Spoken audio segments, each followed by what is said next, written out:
আসসালামু আলাইকুম। আপনারা সকলেই অবগত আছেন যে বর্ডার গার্ড বাংলাদেশ দেশের সীমান্ত সুরক্ষা, চোরাচালান দমন, অভ্যন্তরীণ আইন শৃঙ্খলা রক্ষা এবং জনকল্যাণমূলক বিভিন্ন কার্যক্রমে নিরলসভাবে কাজ করে যাচ্ছে। বাংলাদেশের মোট ৪,৪২৭ কিলোমিটার সীমান্তের মধ্যে ভারতের সঙ্গে ৪,১৫৬ কিলোমিটার এবং মায়ানমারের সঙ্গে ২৭১ কিলোমিটার সীমান্ত রয়েছে। এর মধ্যে যশোর রিজিয়নের দায়িত্বাধীন এলাকা কুষ্টিয়া থেকে সাতক্ষীরা পর্যন্ত প্রায় ৬০০ কিলোমিটার বিস্তৃত।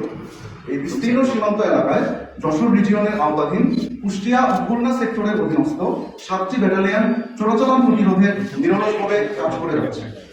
গত এক বছরে ৩৮০ জন আসামি সহ সর্বমোট ৩৭৭,৪৬,৭৫,৬২ টাকা মূল্যের চোরাচালানি মালামাল আটক করা সম্ভব হয়েছে। কুষ্টিয়া ব্যাটালিয়ন ৪৭ বিজিবি যশোর রিজিয়নের আওতাধীন কুষ্টিয়া সেক্টরের অধীনস্থ একটি ব্যাটালিয়ন। এই ব্যাটালিয়ন কুষ্টিয়া জেলা এবং মেহেরপুর জেলার গাংনী উপজেলায় মাদক ও চোরাচালান দমনে নিরলসভাবে কাজ করে যাচ্ছে।